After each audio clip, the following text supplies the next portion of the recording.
Welcome to the Early End. I'm Mark Machado and I'm joined by my cousin over in the States, Dominic.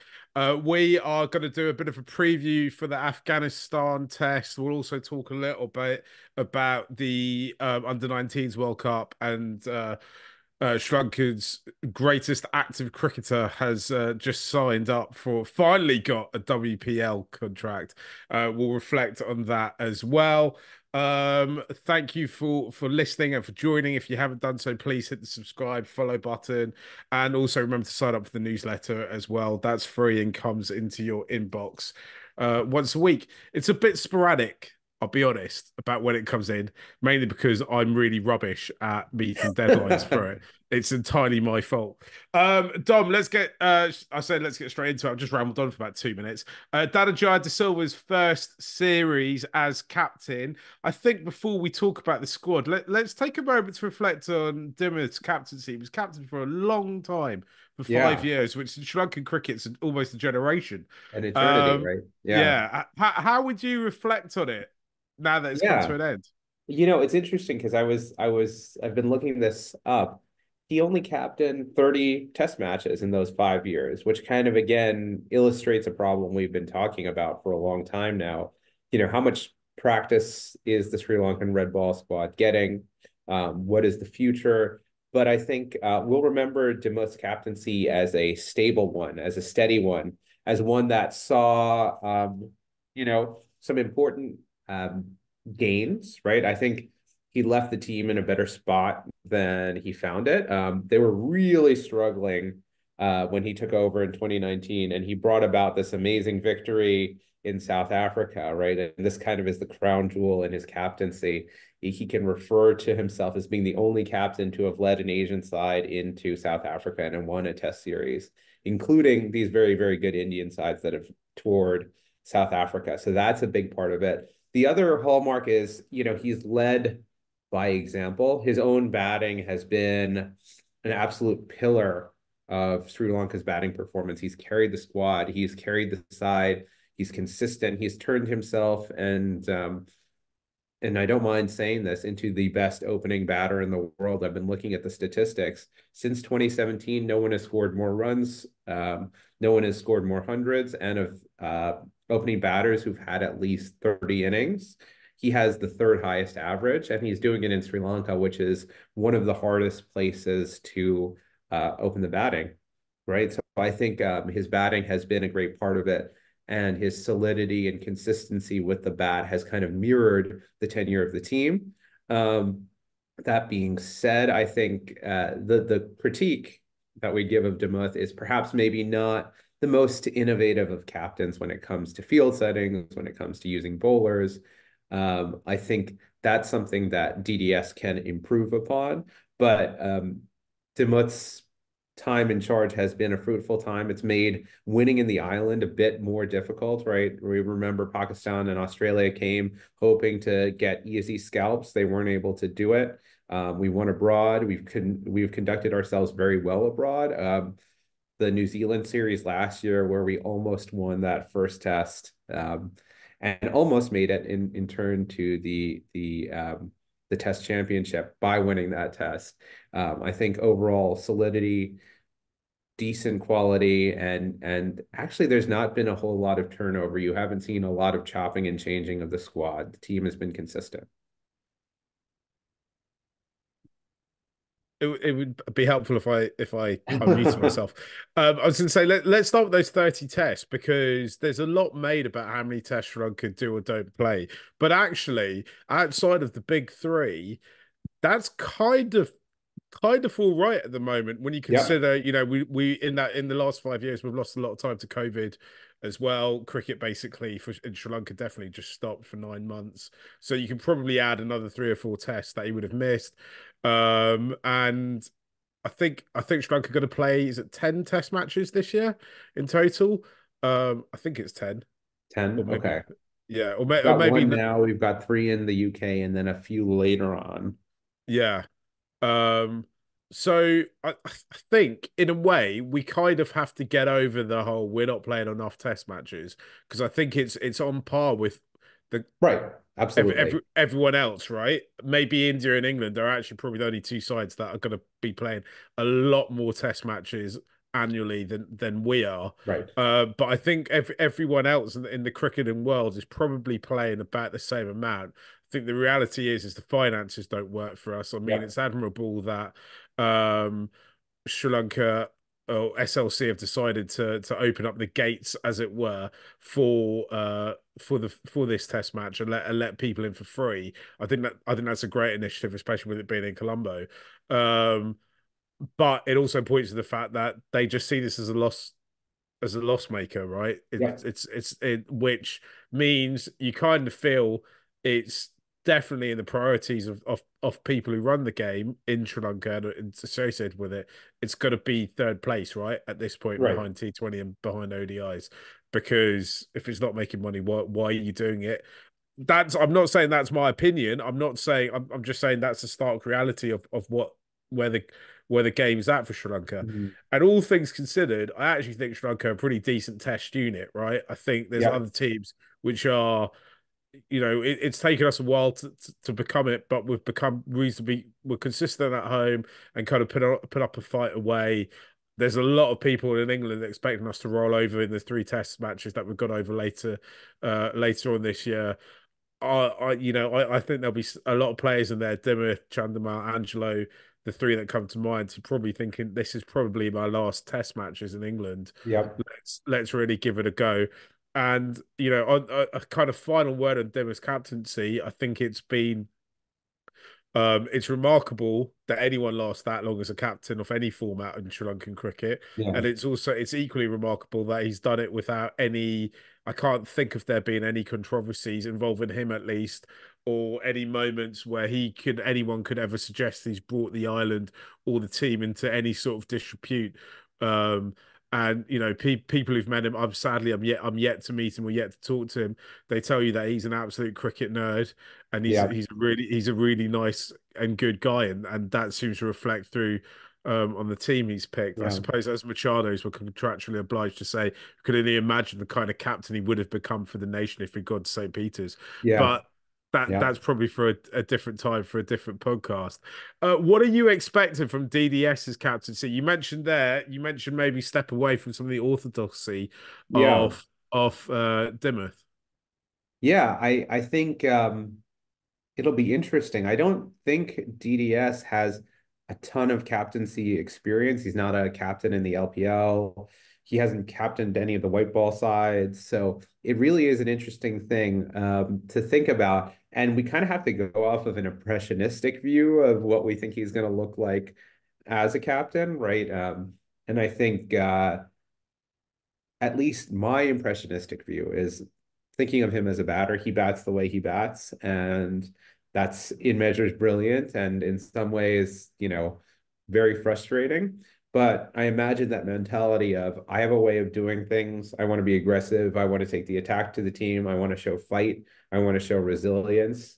Um, I think those are all good qualities that he will bring. We obviously will be able to analyze a lot better once we actually see what it looks like on the field. I think also DDS is a fielding nerd. So he is really, really into fielding. So I'd imagine that's going to be a big part of it. The other tricky part is that he has one, two, three ex-test captains in the side. He has Chundi, he has Dimuth, he has Angelo, and then he also has the white ball skipper in the side, who's his deputy, Kusal Mendes. So he's got a lot of years. So it'll be interesting to see, what kind of captaincy he develops, what kind of voice he develops. I imagine he's going to have his voice lead out. I think he's going to be a leader and a strong personality within that group. But one thing we've seen, at least, it's the Sri Lankan way to have your sort of meeting of five minds discussing the issue with former captains in there. So it'll be interesting to see how DDS navigates that and what role he takes in all of that. Yeah, it's. I mean, it's happened for a while over in Sri Lanka where the white ball team and the red ball team have totally kind of separated, but now it really feels like there's a Yeah. real difference between the two sides, right? Yeah. There's and DDS's whole position in Sri Lankan cricket at the moment, I think, is quite interesting because he's kind of the prince that was promised that has kind of arrived but not really fulfilled that promise. Mhm. Though has had moments of looking really classy. I wonder if actually the problem is because I can think of great DDS moments. I can think of periods of his game where he's been really consistent. I wonder if actually the wider problem might be is that we expect too much of him Mm. in key moments, and that maybe he's putting the in put doing things at the wrong time, and maybe this is the time now that he's gets to make his own decisions, and when those things happen, that he Yep. puts himself in at the right moments to be in the Yeah. right place at the right time to get us to play to win those crucial matchups or make those crucial runs, Yeah. as it were. Let's Yeah. see. There's a I few. think, Mark, just to add one thing that DDS potentially can take from Dimuth is one, Dimuth kind of got the captaincy on a run of really good batting form in Test cricket and continued on. He averaged, almost 50 as captain, and at home he averaged 67. So he kind of really backed up the you're not going to come home and tell us what, whose place this is. So I think DDS has been on the upswing. His average overall is close to 40 and is much higher than that otherwise. I think, Dom, at some point we're going to have to do an episode just about Dimmoth, right? Mm-hmm. Um, I wonder. I don't want to kind of write him off and say this is kind of his farewell year. I don't Mm-hmm. know. I don't know if that's true because he could be one of those players that ends up playing for like 3 or 4 more years. Honestly, I Uh, think he just wants to focus on his batting and advance his stats as much as possible. Like from what we know of the man, that yeah, I think is what he cares about. yeah. It's interesting to see what might happen. I also think he's one of the kind of great underspoken people in Sri Lankan cricket, Mhm. right? Because you don't never hear his thoughts about anything and just kind of does what he needs to do and goes Yeah, about his own business, even though he's kind of had for the last 5 years at least the kind of front and center yeah. Can you positioning. remember anything memorable he said in a press conference? I can't, but I'm sure somebody in the comments Yeah, we'll have something. Yeah. will have Yeah. something. Leave a comment below if you can remember anything, or tell us on social media. Get in touch with us. Um, the other thing that needs to be mentioned about this squad is they brought a whole new clutch of young, fast bowlers in. Um, the three are Laru Udara, Charmika Gunasekara, and Milan Ratnayaka. Dom, they've brought them in. Presumably, they're gonna give them a go, right? At least one or Well, two, one of them. this is interesting. So Udara is actually a wicket keeper, and Oh, I don't sorry. think, yeah, yeah, yeah. So I don't think he's going to get a spot over Sadira, who has been the sort of standard wicket keeper for our test team now for a year. But Radnayaka and Gunasekara, it seems like we should give them a shot. But at the same time, we've got our kind of three premier test bowlers. We've got Asita Fernando, we've got Vishwa Fernando, and we've got Kasun Rajatha. So I'd imagine they're stuck behind those three guys. So I'd imagine they're there just as cover. It's kind of interesting as a home series that they named a 16-person test squad. I don't know if there are injuries or concerns like that. You'd imagine they'd want to bring them into the squad to give them a go, but since it's only a one test series, I'm not really sure what the logic is. I know they What's wanted, yeah, also sorry, going back to this, what is the logic of having two wicket keepers in a one test series? And I mm, just can't see. So Kusan Rajatha and I suppose Sadira as well, kind of. Well, Kusan's the man for all formats, right? When yeah, they need a bowler, he somehow manages to get himself in. Not somehow manages, he's a very good player. yeah, They'll call him up into the squad, right? yeah, And we know that he'll do whatever the country's call is, he'll answer it. Sadira has now become a mainstay in both mm, a fixture in both the white ball formats. Not really cracked into any big franchise deals at the yeah, moment. Anyway, I mean, I just think you might as well. Those two might as well kind of be discounted from playing because what's the point? You know what they're going to do, and you know what they bring. yeah. Um, So you think that they should blood Udara and one of the new fast bowlers? I think they should both the fast bowlers, yeah, because I mean, Gunasek's been taking loads of wickets domestically. Yeah. and Ratnika's. I think he's been with the squad a couple of times Yeah, now, and they've both been in and around the team for a yeah. while. If you're not going to play them now, when are you going to play them? You're going Yeah. to end up playing them in a moment when somebody's injured, Yeah. and they're going to arrive knowing that they're an injury replacement. When Yeah. actually, go lads, you've done well, you've earned this. We know Yeah. what Asitha and Vishwa, who are very good, we know what they bring to the table. Yeah. Um, you know that we know they're set. Yeah. Blood other players, right? This Mark, this brings up something really interesting too. In the squad, there are five out and out fast bowlers and only two spinners. So I wonder what exactly that means, right? I mean, I think it means obviously Prabhat and Ramesh Mendis are going to play, but those five fast bowlers really is a question mark of, are they going to play the young guys, right? I think you're right that this is an opportunity to play them, and this is, I think an interesting question is why you wouldn't give Afghanistan two tests here. Maybe it's the finances of it. I don't know if it is, but that gives you more opportunities to try things out, to test things out. Um, and I'm trying to see what the downside is. And Afghanistan's test squad is a little bit quite different from their T20 squad and significantly different from their one day squad. So I don't know what SLC is thinking by giving them only one test here.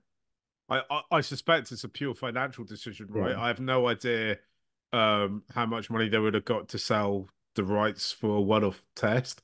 And we know that putting the test on inside the stadium, they're not really able to make any gate money. Not that, Yeah. like, if you're gonna be brutal about it, the gate money they make is not big enough for it to be a massive, ongoing Yeah. piece of the account. So I imagine it's just they felt they weren't able to sell a 2 or 3 match test series. Um, Also, they need to play white ball games with a T20 World Cup coming up down the road as yep. well, don't they? Yep. Absolutely. Not too far away. The other interesting name I thought in Sri Lanka's squad was Kamindu Mendis, right? Because Mhm. now he's been in was he in the T20 the recent T20 squad Yeah, against he was. He Zimbabwe? played. He played the Yeah, last one, right? Yeah. yeah. And he was in the ODI squad against Zimbabwe as well, Yep. right? So Yep. you're like, right, he's now kind of considered an all format player. Looking at his stats for what he's done domestically, Yeah. it looks like actually he's probably best suited for slower, longer Yeah. Long formats. format. Yeah, I He, 100% agree. And yeah, he's played well. He's played a few test matches and played well. I think he is kind of the guy who will slot into that 4 or 5 position whenever Angelo and Chundi decide to hang it up. That's my thought is that he is that sort of next in line there. I see. I just think just put him in for this test. Yeah, Like, what have you right. got to lose? We kind of need to blood people a bit. And I know Kaminda Mendes has played various Yeah, yeah, international cricket, but he's had a real yeah, stop-start career. He's kind of gone away and kind of rebuilt himself in the domestic yeah. game. I think just throw him in, give him a go, right? Mhm. Because these Yeah, guys, you're seeing some of these guys, the same faces carrying the water all the time. At some point, they're going to be called upon. Are they yeah. ready? Give Like, them the what have chance, they done? right? Give them a chance, give them the confidence. Just say this is a free hit. And I Yeah, think ultimately the conversation we're having is, does this result of this test really matter? right. And that's what you're driving at is that Yeah. and I guess the other question though is what does it matter? The sort of crown jewel for this year is the three test series in England. So how much does SLC see this as a prep for that? But yeah, there's the Bangladesh series, which also has tests too, prior to the England series. So I don't know, I don't know how they view this, whether this is a ramp up to Bangladesh. This is kind of like a one See, more. I consider the Bangladesh shoes, I consider that the real Ashes. Yeah, And yeah. obviously we can The never Noggin ever Derby. ever the Nalgin derby, we can never ever lose to Bangladesh ever Right. again, Dom. That is it's a great shame that we do. So that's really what we should be kind of, that's not a time Fair. to So that, experiment that that with there's our your team. answer. Then we got to Yeah, get reps in before the series. exactly, right.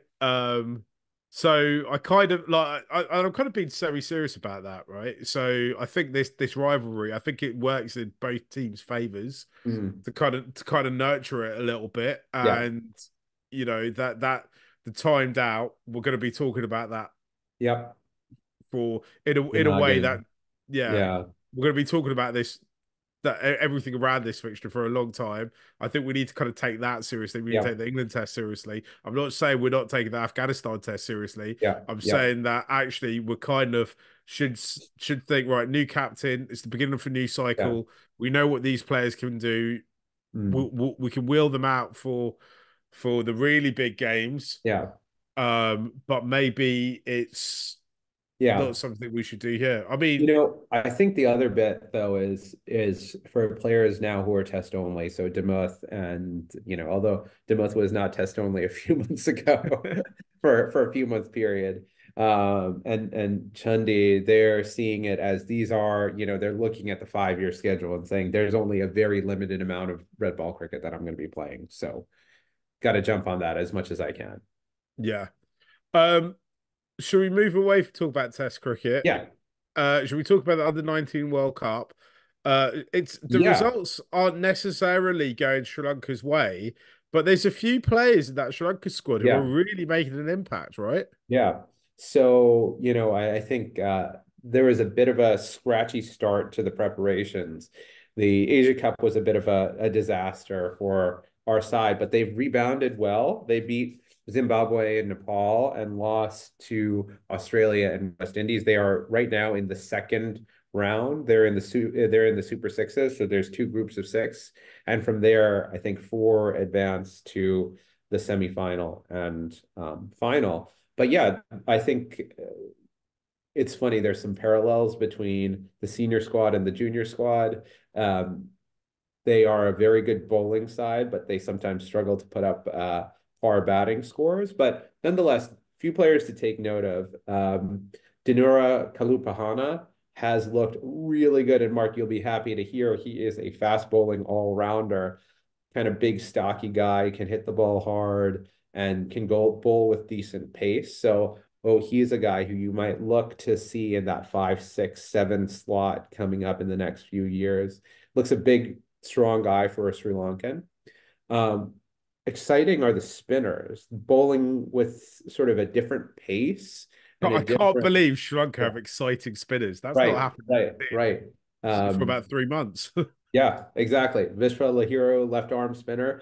Different than most Sri Lankan left arm spinners. He kind of fires it in, is able to get turned. He's kind of very much a modern 1 day shorter format spinner. So that's exciting to see the Sri Lankan players adapting to that.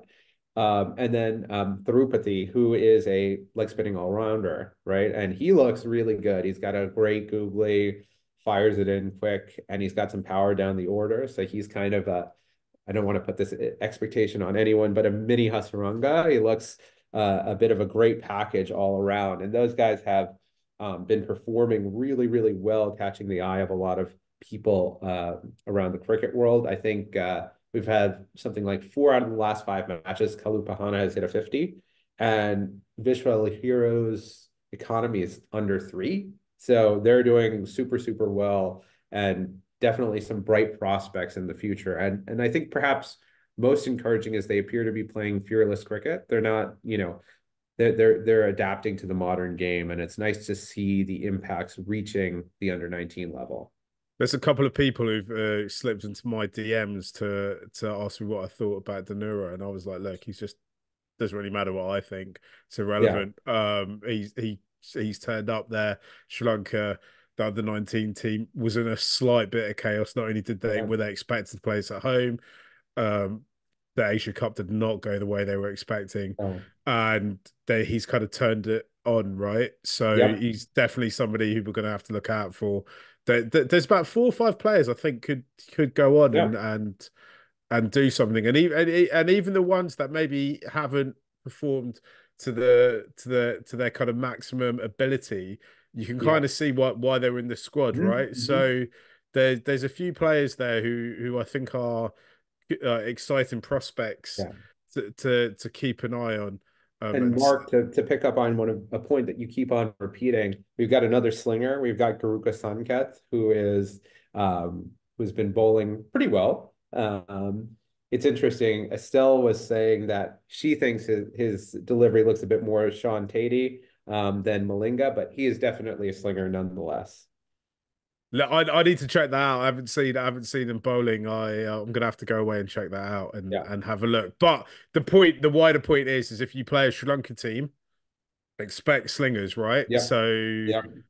that's what's going to happen. Sri Lanka is where cricket evolves, um, and that slinging is a hallmark of Sri Lankan cricket now. I suspect in time it will be a hallmark of every team. I Yep. suppose in a way, Bumrah is kind of in the same vein, right? Yeah. Slightly Similar. Yeah. similar. Should we move on and talk about the big news of the last kind of 7 days? Yeah. That's that Chamari Athapattu finally got what she deserved, which is a contract in the WPL. Yep. It was the UP Warriors. Um, have signed her up. I'm not sure who left their franchise for her or who Yeah, got it was injured. Lauren Bell, part of the sort of English players who had been preparing for series in New Zealand and have pulled out. Yeah. So because of English fast bowler Lauren Bell's um unavailability, Chamari got picked. Doesn't really make any sense to me, Yeah, but doesn't it's make worked sense. out. Yeah. It's worked out in Sri Lanka's favour, in Chamari's favour. I just think it's look, I've spoken a lot about Chamari in the past. I've written about her. I think she's a great asset to Sri Lankan cricket. I think it's really important. And it's beyond we're all just happy and overjoyed for her that she gets to play in the biggest tournaments.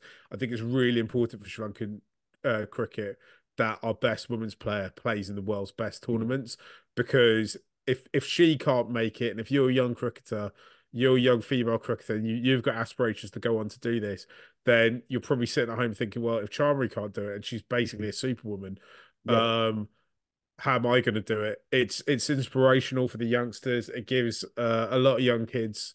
I hope it inspires a lot of young girls to take up the game and know that it doesn't matter if you wherever if you're Sri Lanka wherever in the world, if you want to play for Sri Lanka, then you can do that and still go on and play Mm. in the top leagues around the planet.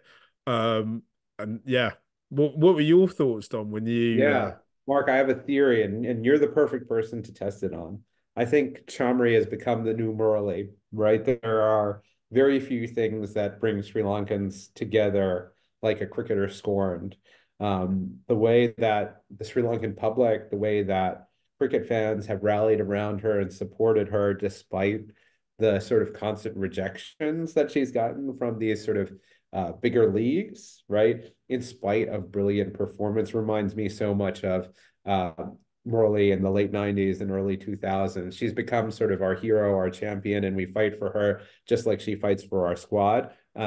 Speaking of insults, I was kind of insulted when ESPN Cricket Info listed their captains of the year, and she was not listed in the nominees for captain. I mean, what more could you want from a captain than, sort of defining knocks, never before done victories? There are so many good things we can say about her. And I think, honestly, she is a model to all athletes for how to behave, how to play, the intensity with which she pursues things, the passion with which she pursues things.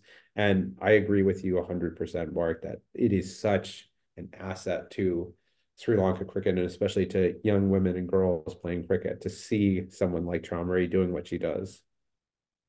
Dom, you called her a champion over there, and the kind of concept of champions, Yeah. I think, comes from ancient Greece, I believe. And you're a classical academic. Is there anyone in classical literature or historical figures who Charmery kind of reminds you of? It's funny because I had pegged her as another Murali and sort of as the icon of the Sri Lankan side, leading them to unexpected victories. I'd like to leave it with Murali. I like to keep it on the Sri Lankan side. There are some figures. I'll get back to you with a good comparison, but I like to see her as the new generation, the next generation's Murali, someone whose statistics cannot be denied, who is an all-time great for Sri Lanka, who should be lauded internationally, who no doubt should be cast on what she's capable of doing. And I'm just proud to say that she is a Sri Lankan. Yeah, absolutely. She's definitely somebody you want on your team and not against your team, Yeah. right? And maybe that was a slightly unfair question, but I'm definitely going to ask it to you again. Yeah. I always try and do this to you on WhatsApp. I'm always trying to compare Yeah. Hasaranga Yeah. to Yeah. Augustus Caesar, or I'm Yeah. trying to think who else. Angelo Matthews to Julius Caesar, Here's a being good one for brutally you. stabbed in the back by their agenda. Here's a good one for you, Mark. I think we can compare her to Boudica, national icon, resistance fighter, or woman who takes over the fight when the men are not performing like they should. I think Boudica is a good example for you, and we'll keep that it that with yeah, Yeah, that's the one I was thinking of as well, yeah, because also she doesn't Bodicea doesn't come from the capital as well, right? She no, comes yep, from just yep, that side. I think it's Norwich or not, like what is now Norfolk, yeah. and kind of storms the capital and takes it over and And well defeats she's the also Romans. much loved. Everyone, even the Roman authors who see her fighting against them have nothing but admiration for what she does. Yeah. Maybe Tom, at some point you should write a piece in the newsletter comparing great classical To characters Sri to Lankan to, cricketers. to various Sri Lankan cricketers. Yeah. Mark, I'm worried that I'd end up insulting some Sri Lankan cricketers and their greatness. I'm trying to think who would be the Brutus of Sri Lanka. Who would be the I think obviously the answer to one of these is Arjuna should be Alexander the Great, conquering empires that no one imagined, cast off as too young, not Greek enough, but then turns everything around and dominates the world, world champions. That's part of it. Yeah, yeah. I'll have to think about it. We'll have to write a piece about it and generate it. Arjuna the Great? Yeah. Dom, I think that's us done for in this episode. If you're still with us, please do hit the follow, the subscribe. Tell all your friends and family that about the Murali End. We discuss Sri Lankan cricket every week. We've got a newsletter. Sign up for that. That's some of the best writers in the English speaking and writing world writing about Sri Lankan cricket. We'll be back with you guys next week. Thanks a lot. Bye.